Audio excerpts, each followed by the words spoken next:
জাতীয় বিশ্ববিদ্যালয়ে শিক্ষার্থীরা এইমাত্র পাওয়া জাতীয় বিশ্ববিদ্যালয়ে তোমাদের অনার্স প্রথম রিলিজ স্লিপ 2025 এর রেজাল্ট কত তারিখে দিবে। শিক্ষার্থীরা ইতিমধ্যে কিন্তু তোমাদের রিলিজ স্লিপের আবেদন চলছে 2025 এর।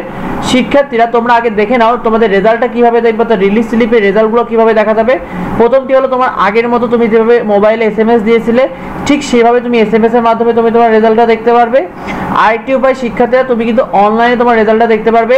সেক্ষেত্রে তোমার কিন্তু অ্যাপ্লিকেশন আইডি অথবা অ্যাডমিশন টেস্টের রোল নাম্বার দিয়ে তুমি সার্চ করে রেজাল্ট দেখতে পাবে, অথবা তুমি অ্যাপ্লিকেশন আইডি এবং পিন নাম্বার দিয়ে লগইন হয়ে কিন্তু তোমাকে এভাবে রেজাল্ট দেখাবে প্রথম রিলিজ স্লিপে। এটা কিন্তু তোমার চান্স পেলে ঠিক এরকম তোমার রেজাল্ট আসবে। আর তোমার যদি চান্স না আসে তখন কিন্তু তোমাকে এভাবে রেজাল্ট দেখাবে, you are not sign any subject. সেক্ষেত্রে তোমাকে কিন্তু আবার দ্বিতীয় রিলিজ স্লিপের আবেদন করতে হবে।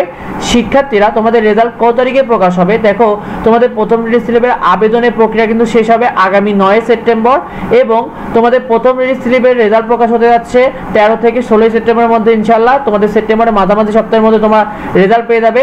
শিক্ষার্থীরা আবেদন শেষ হওয়ার 5 থেকে 7 দিন পরে কিন্তু তোমাদের এই প্রথম রিলিজ স্লিপের রেজাল্ট দিয়ে থাকে প্রতি বছরই। এই বছরও তোমাদের ঠিক একইভাবে দেবে, আমরা যে তথ্যটা পেয়েছি। শিক্ষার্থীরা তোমাদের গুরুত্বপূর্ণ একটি বিষয় যেটা তোমাদের অবশ্যই জানা দরকারি, সেটা হলো তোমাদের প্রথম রিলিজ স্লিপে যে সাবজেক্ট তোমরা পাবে তা কি আর চেঞ্জ করা যাবে। দেখো উত্তরটি হলো না, তোমাদের কিন্তু আর চেঞ্জ করা বা মাইগ্রেশন করা যাবে না। কারণ তোমাদের প্রথম রিলিজ স্লিপে তোমরা যে কলেজে যে সাবজেক্টটি পাবে সেই কলেজে সেই সাবজেক্টে তোমাকে কিন্তু অনার্স করতে হবে, এটা তোমরা মাথায় নিও। যদি তোমরা তোমাদের রিলিজ স্লিপের রেজাল্টে যে সাবজেক্টটি পাবে সেটা যদি পছন্দ না হয় সেক্ষেত্রে তুমি কিন্তু রিলিজ স্লিপে ভর্তি না হয়ে তোমাকে আবার দ্বিতীয় রিলিজ স্লিপে তুমি আবেদন করতে পারো। এটা নিয়ে যাবতীয় গাইডলাইন থাকবে আমাদের চ্যানেলে, তো অবশ্যই সাবস্ক্রাইব করে রাখো আর ভিডিওটি বন্ধুদেরকে শেয়ার করে দিও। তোমরা কে কে রিলিজ স্লিপে আবেদন করেছো কমেন্টে আমাদেরকে জানিও। আর পরবর্তী আপডেট পেতে অবশ্যই আমাদের চ্যানেলটিকে সাবস্ক্রাইব করে রাখো। দেখা হয় পরবর্তী ভিডিওতে। ধন্যবাদ সবাই।